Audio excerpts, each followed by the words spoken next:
Bismillahirrahmanirrahim. Alhamdulillah wa syukurillah wa la haula wa la quwata illa billah. Allahumma salli wa sallim ala sayyidina Muhammadin wa ala alihi wa sahbihi wa man walah. Para pemirsa kaum muslimin dan muslimat yang dirahmati oleh Allah Subhanahu wa taala, alhamdulillah pada kesempatan kali ini kita bertemu lagi untuk belajar tentang sejarah kehidupan Nabi SAW, dan pada kesempatan kali ini kita akan membahas tentang sejarah atau peristiwa yang terjadi pada tahun ke-10 Hijriah. Oleh karena itu, marilah kita ikuti bersama dengan penuh perhatian penjelasan yang akan disampaikan oleh guru kita yang kita muliakan, Al-Habib Abdurrahman bin Kamil Assegaf. Kepada beliau dengan penuh hormat kami persilahkan. Assalamualaikum warahmatullahi wabarakatuh. Waalaikumsalam warahmatullahi wabarakatuh. Alhamdulillahi rabbil alamin. Allahumma salli wa sallim ala sayyidina Muhammadin wa ala alihi wa sahbihi ajma'in, amma ba'du. Peristiwa bersejarah yang terjadi pada tahun 10 Hijriah. Yang pertama, Islamnya Jarir ibn Abdullah al-Yamani. Jadi Jarir ibn Abdullah al-Yamani salah satu sahabat yang paling tampan, sehingga Sayyidina Umar memberikan julukan Yusuf hadhil ummah, Nabi Yusuf di umat Islam. Kemudian di tahun 10 Hijriah juga Nabi mengutus 3 sahabat berdakwah ke Yaman. Yang pertama Al-Imam Ali bin Abi Thalib, Nabi mengutusnya ke Son'ah, sekarang jadi ibu kota Yaman. Yang kedua, Sayyidina Mu'az bin Jabal diutus ke Ta'is. Dan yang ketiga, Abu Musa al-Ash'ari diutus ke Zabid. Dan alhamdulillah ketiga sahabat yang dipilih Nabi ini, dakwah mereka diterima. Dan banyak daripada warga Yaman, baik dari Son'a, Ta'is, dan juga Zabid, memeluk agama Islam di tangan mereka. Ada satu hal yang menarik di sini. Nabi memberikan wasiat. Setibanya kalian di tempat yang saya pilih, jadi Nabi yang menentukan lokasinya. Sayyidina Ali ke Son'a, Sayyidina Mu'az bin Jabal ke Ta'is, sedangkan Abu Musa Ash'ari ke Zabid. Nabi yang memiliki lokasi tersebut, dan Nabi mengatakan di lokasi ini kalian bangun masjid. Maka dibuatlah masjid. Di Son'a dibuat masjid namanya Masjid Al-Imam Ali bin Abi Thalib. Sampai sekarang masih ada. Kemudian di Ta'is dibuat Masjid Mu'az bin Jabal. Sampai sekarang masih ada. Di Zabid dibuat Masjid Abi Musa Ash'ari. Lokasinya dipilih oleh Rasul. Subhanallah, di masa modern saat ini dengan kecanggihan teknologi, itu bisa dilihat dari satelit. 3 masjid itu sejajar. Subhanallah. Dari Son'a, kemudian sejajar dengan Zabid dan Ta'is, dan sejajar dengan Madinah dan Ka'bah. Mohon maaf, sejajar dengan Ka'bah. Ya. Jadi ditarik garis lurus sejajar. Dari mana Nabi bisa secara akurat menentukan lokasi yang sejajar 3 masjid yang dipilih? Tentu saja bukan lewat teknologinya manusia, tapi lewat teknologi kudratullah, kekuasaan Allah.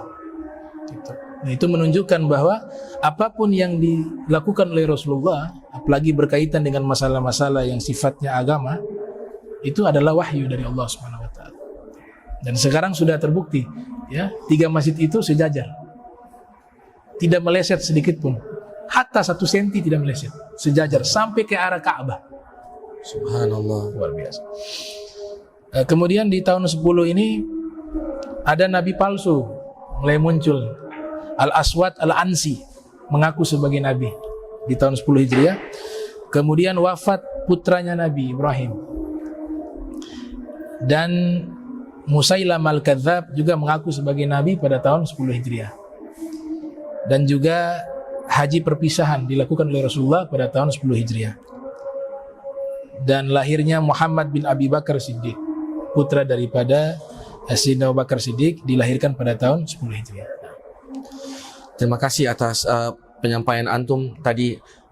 Subhanallah, dari penjelasan antum kita juga bisa semakin sadar tentang bukti kebenaran Islam, bahwa subhanallah apa yang ditunjuk oleh Nabi di 1500 tahun yang lalu ternyata bisa dibuktikan dengan teknologi yang ada pada zaman sekarang. Bagaimana pandangan Islam tentang ilmu pengetahuan dan teknologi? Mohon penjelasannya antum. Di dalam Islam jelas banyak sekali ayat-ayat kauniyah yang kita diperintahkan untuk mentafakuri ciptaan-ciptaan Allah, alam semesta. Nah, dari sinilah terpacu para ulama-ulama dari zaman tabi'in, tabi'in sampai ke masa khilafah, daulah Abbasiyah. Perkembangan teknologi, ilmu pengetahuan sangat luar biasa. Tidak bisa dipungkiri, ilmu-ilmu modern yang ada saat ini itu adalah jasa-jasa ulama terdahulu. Kita sebut saja ilmu kimia. Jabir bin Hayyan disebut dengan Gilbert, the father of chemistry, kata orang-orang barat, bapaknya ilmu kimia. Beliau belajar kepada Imam Ja'far as-Shadiq. Bahkan Ibnu Khilkan dalam kitab Wafayatul A'yan mengatakan di majlisnya Imam Ja'far as-Shadiq beliau mengajar bukan hanya ilmu agama, tapi juga ilmu kimia dan ilmu-ilmu lainnya. Dari kedokteran ada Ibnu Sina, ada Az-Zahrawi, orang pertama yang melakukan operasi terhadap manusia dan berhasil, operasi tumor. Kemudian ada ilmu tentang hewan, Al-Jahid dan Ad-Damiri yang menulis kitab Hayatul Haywan Kubra, dikenal dengan ilmu zoologi dari ulama Islam. Bahkan dokter hewan yang pertama orang Islam, Al-Baitar namanya. Ya, sehingga jadi kosakata bahasa Arab sebagai dokter hewan menggunakan namanya. Ya, karena dia orang pertama yang sebagai profesi sebagai dokter hewan.